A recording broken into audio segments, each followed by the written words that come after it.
তো বন্ধু-বান্ধৱীসকল কৃষকসকলৰ কাৰণে এটা ভাল খবৰ আছে মানে PM কিষাণৰ অধীনত যিসকল কৃষকে 20 নম্বৰ কিস্তিৰ পইচা এতিয়ালৈকে পোৱা নাই তেওঁলোকৰ পইচা এই সপ্তাহৰ ভিতৰত মানে জুন মাহৰ শেষলৈকে তেওঁলোকৰ একাউণ্টত সোমাব এতিয়া কথা হ'ল কোন কোন ব্যক্তিয়ে পইচা পাব বা কিমানকে পাব সকলোখিনি জানিব বিচাৰে ভিডিঅ'টো শেষলৈকে চাওক তো বন্ধুসকল মানে বাতৰিত চাগে পাইছে যে আপোনাৰ এই মাহৰ ভিতৰতে সকলোৱে 4000 কে পাব মানে যিসকল ব্যক্তিয়ে PM কিষাণৰ অধীনত পইচা পাইছিলে তেওঁলোকে এই মাহৰ ভিতৰত 4000 কে পাব কিন্তু এইটো পুৰা সত্য নহয় মানে 4000 কে আপোনাৰ মধ্যপ্ৰদেশতে পাব কাৰণ মধ্যপ্ৰদেশত অকল PM কিষাণ নহয় CM কিষাণো চলি আছে মানে আপোনাৰ মুখ্যমন্ত্ৰী কল্যাণ যোনখন যোজনা হয় তাৰ অধীনতো 2000 কেও পায় আৰু PM কিষাণৰ অধীনতো 2000 কে পায় সেইকাৰণে মানে 4000 কে পায় কিন্তু আমাৰ অসমতে ধৰি বহুত ৰাজ্যত কিন্তু নাপাব মাত্ৰ 2000 কে পাব মানে আপুনি এটা 20 নম্বৰ কিস্তিৰ পইচা আমাৰ অসমত 2000 কে পাব এই কথা হ'ল কোন কোন ব্যক্তিয়ে পাব বহুত ব্যক্তিয়ে নাপাব মানে কি হ'ল আপুনি যদি KYC আপডেট কৰা নাছিলে মানে ভাৰতে KYC আপডেটৰ কাৰণে আহিছিল দেখিছে PM কিষাণৰ যেটো পোৰ্টাল আছে তাক গৈ আপুনি মানে আপোনাৰ KYC কৰিব লাগিব আৰু KYC আপডেট থাকিলে আপুনি পইচা পাব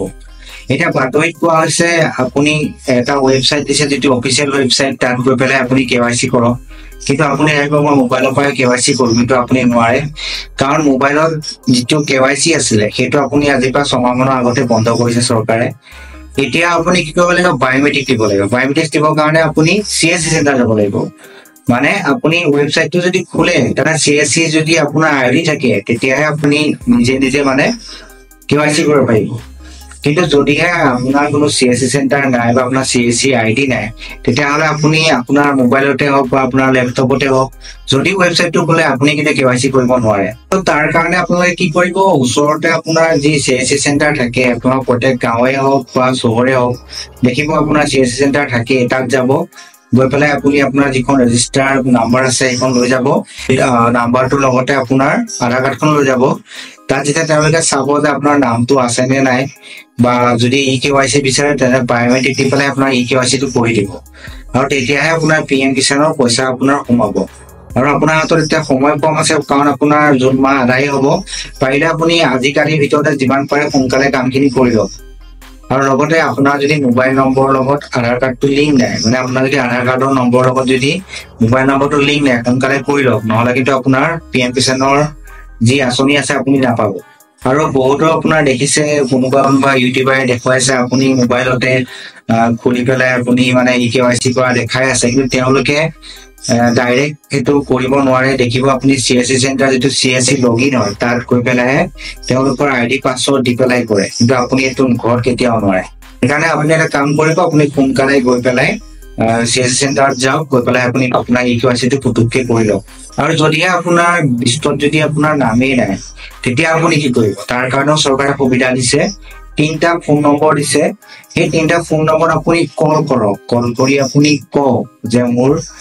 যেটো বেনিফিচিয়াৰী মোৰ নাম থাকে মোৰ নাম নাই আৰু মই পইচা মানে পোৱা নাই তেওঁলোকে তেতিয়া আপোনাৰ যেটো নাম থাকে তেওঁলোকে নামটো ভৰাই দিব নম্বৰকেইটা মই কৈ যাম আপোনালোকে নোট কৰি লওক প্ৰথম নম্বৰটো হৈছে 155261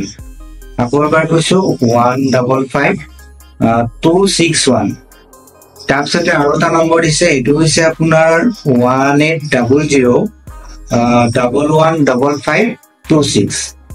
আকৌ এবাৰ কৈছো 1800115526 মই নম্বৰকেইটা স্ক্ৰীনত দি দিছো আপোনালোকে চাই লওক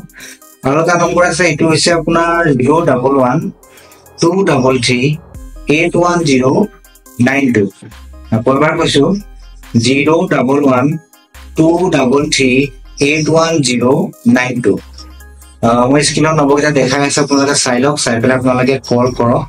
কল কৰি আপোনালোকে মানে কওক যে মোৰ আপোনাৰ যি PM কিষাণ মই আগতে পাই আছিলো কিন্তু মোৰ নাম বৰ্তমান নাই তো তেওঁলোকে ক'ব যে আপোনাৰ মানে কিবা KYC কৰিবলৈ ক'ব পাৰে বা যিকোনো প্ৰবলেম চাই পেলাই আপোনাক কৈ দিব